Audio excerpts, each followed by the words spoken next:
अध्याय 3। कर्मयोग, कर्मयोग और ज्ञान योग का भेद। अर्जुन ने कहा, हे जनार्दन, हे केशव, यदि आप निष्काम कर्म मार्ग की अपेक्षा ज्ञान मार्ग को श्रेष्ठ समझते हैं, तो फिर मुझे भयंकर कर्म युद्ध में क्यों लगाना चाहते हैं? आप अनेक अर्थ वाले शब्दों से मेरी बुद्धि को मानो मोहित कर रहे हैं। अतः इनमें से मेरे लिए जो एकमात्र श्रेयस्कर हो, उसे कृपा करके निश्चय पूर्वक मुझे बताएं, जिससे मैं उस श्रेय को प्राप्त कर सकूं। श्री भगवान ने कहा, हे निष्पाप अर्जुन, इस संसार में आत्म साक्षात्कार की दो प्रकार की विधियां पहले भी मेरे द्वारा कही गई हैं। ज्ञानियों के लिए ज्ञान मार्ग, सांख्य योग, और योगियों के लिए निष्काम कर्म मार्ग, भक्ति योग, नियत है। मनुष्य न तो बिना कर्म किए कर्म बंधनों से मुक्त हो सकता है और न ही कर्मों के त्याग, संन्यास मात्र से सफलता सिद्धि को प्राप्त हो सकता है। 4। कोई भी मनुष्य किसी भी समय में क्षण मात्र भी कर्म किए बिना नहीं रह सकता है, क्योंकि प्रत्येक मनुष्य प्रकृति से उत्पन्न गुणों द्वारा विवश होकर कर्म करता है। जो मनुष्य कर्म इंद्रियों को वश में तो करता है, किंतु मन से इंद्रियों के विषयों का चिंतन करता रहता है, ऐसा मूर्ख जीव मिथ्याचारी कहलाता है। हे अर्जुन, जो मनुष्य मन के द्वारा इंद्रियों को वश में करने का प्रयत्न करता है और बिना किसी आसक्ति के कर्म योग, निष्काम कर्म योग का आचरण करता है, वही सभी मनुष्यों में अति उत्तम मनुष्य है। हे अर्जुन, तू अपना नियत कर्तव्य कर्म कर, क्योंकि कर्म न करने की अपेक्षा कर्म करना श्रेष्ठ है। कर्म न करने से तो तेरी यह जीवन यात्रा भी सफल नहीं हो सकती है। यज्ञ की प्रक्रिया ही कर्म है। इस यज्ञ की प्रक्रिया के अतिरिक्त जो भी किया जाता है, उससे जन्म मृत्यु रूपी बंधन उत्पन्न होता है। अत हे कुंती पुत्र, उस यज्ञ की पूर्ति के लिए संघ दोष से मुक्त रहकर भली भांति कर्म का आचरण कर।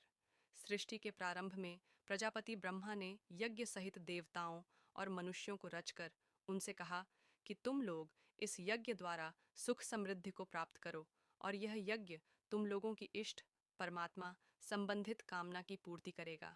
इस यज्ञ द्वारा देवताओं की उन्नति करो, और वे देवता तुम लोगों की उन्नति करेंगे। इस तरह एक दूसरे की उन्नति करते हुए तुम लोग परम कल्याण परमात्मा को प्राप्त हो जाओगे। यज्ञ द्वारा उन्नति को प्राप्त देवता तुम लोगों की सभी आवश्यकताओं की पूर्ति करेंगे, किंतु जो मनुष्य देवताओं द्वारा दिए हुए सुख भोगों को उनको दिए बिना ही स्वयं भोगता है, उसे निश्चित रूप से चोर समझना चाहिए। यज्ञ से बचे हुए अन्न को खाने वाले भक्त सब पापों से मुक्त हो जाते हैं, किंतु अन्य लोग जो अपने इंद्रिय सुख के लिए ही भोजन पकाते हैं, वे तो पाप ही खाते हैं। सभी प्राणी अन्न से उत्पन्न होते हैं। अन्न की उत्पत्ति वर्षा से होती है, वर्षा की उत्पत्ति यज्ञ संपन्न करने से होती है, और यज्ञ की उत्पत्ति नियत कर्म, वेद की आज्ञानुसार कर्म के करने से होती है। नियत कर्मों का विधान वेद में निहित है, और वेद को शब्द रूप से अविनाशी परमात्मा से साक्षात उत्पन्न समझना चाहिए। इसलिए सर्वव्यापी परमात्मा ब्रह्म रूप में यज्ञ में सदा स्थित रहता है। हे प्रथापुत्र, जो मनुष्य जीवन में इस प्रकार वेदों द्वारा स्थापित यज्ञ चक्र नियत कर्म का अनुसरण नहीं करता है, वह निश्चय ही पापमय जीवन व्यतीत करता है। ऐसा मनुष्य इंद्रियों की तुष्टि के लिए व्यर्थ ही जीता है।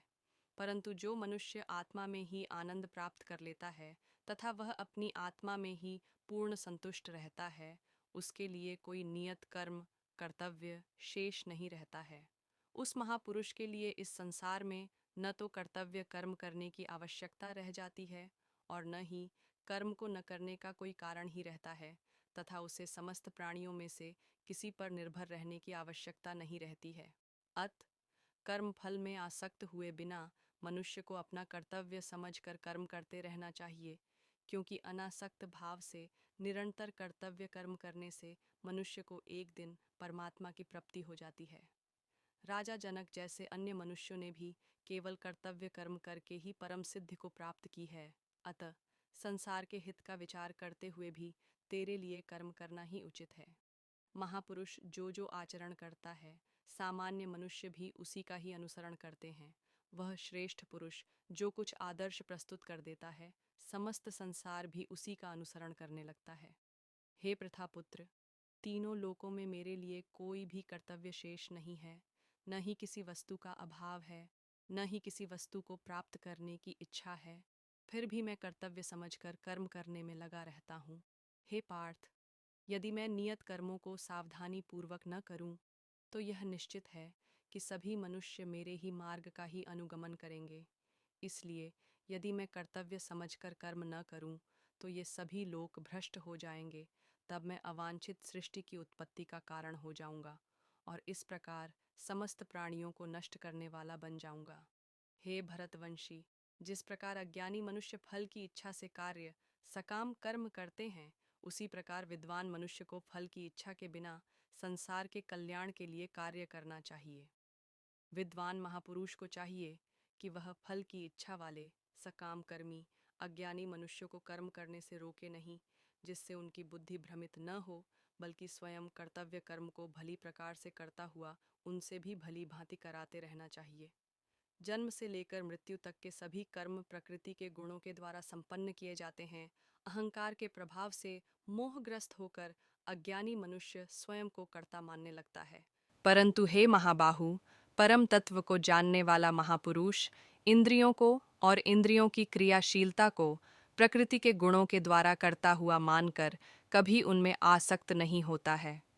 माया के प्रभाव से मोहग्रस्त हुए मनुष्य सांसारिक कर्मों के प्रति आसक्त होकर कर्म में लग जाते हैं। अतः पूर्ण ज्ञानी मनुष्य को चाहिए कि वह उन मंदबुद्धि स्कामकर्मी वालों को विचलित न करे। अतः हे अर्जुन, अपने सभी प्रकार के कर्तव्य कर्मों को मुझ में समर्पित करके पूर्ण आत्मज्ञान से युक्त होकर आशा, ममता और संताप का पूर्ण रूप से त्याग करके युद्ध कर। जो मनुष्य मेरे इन आदेशों का ईर्ष्या रहित होकर श्रद्धापूर्वक अपना कर्तव्य समझकर नियमित रूप से पालन करते हैं, वे सभी कर्म फलों के बंधन से मुक्त हो जाते हैं। परंतु जो मनुष्य ईर्ष्यावश इन आदेशों का नियमित रूप से पालन नहीं करते हैं, उन्हें सभी प्रकार के ज्ञान में पूर्ण रूप से भ्रमित और सब ओर से नष्ट भ्रष्ट हुआ ही समझना चाहिए। सभी मनुष्य प्रकृति के गुणों के अधीन होकर ही कार्य करते हैं। यद्यपि तत्वदर्शी ज्ञानी भी प्रकृति के गुणों के अनुसार ही कार्य करता दिखाई देता है, तो फिर इसमें कोई किसी का निराकरण क्या कर सकता है। सभी इंद्रियां और इंद्रियों के विषयों के प्रति आसक्ति, राग और विरक्ति, द्वेष नियमों के अधीन स्थित होती है। मनुष्य को इनके अधीन नहीं होना चाहिए, क्योंकि दोनों ही आत्म साक्षात्कार के पथ में अवरोध उत्पन्न करने वाले हैं। दूसरों के कर्तव्य धर्म को भली भांति अनुसरण नकल करने की अपेक्षा अपना कर्तव्य पालन स्वधर्म को दोषपूर्ण ढंग से करना भी अधिक कल्याणकारी होता है। दूसरे के कर्तव्य का अनुसरण करने से भय उत्पन्न होता है। अपने कर्तव्य का पालन करते हुए मरना भी श्रेयस्कर होता है।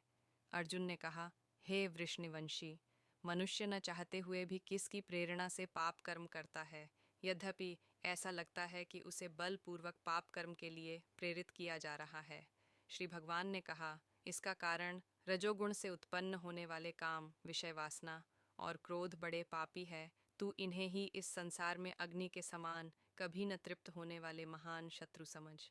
जिस प्रकार धुएं से अग्नि और धूल से दर्पण ढक जाता है, तथा जिस प्रकार गर्भाशय से गर्भ ढका रहता है, उसी प्रकार कामनाओं से ज्ञान ढका रहता है। हे कुंती पुत्र, इस प्रकार शुद्ध चेतन स्वरूप जीवात्मा का ज्ञान कामना रूपी नित्य शत्रु द्वारा ढका रहता है, जो कभी भी तुष्ट न होने वाली अग्नि की तरह जलता रहता है। इंद्रियां, मन और बुद्धि कामनाओं के निवास स्थान होते हैं। इनके द्वारा कामनाएं ज्ञान को आच्छादित करके जीवात्मा को मोहग्रस्त कर देती हैं।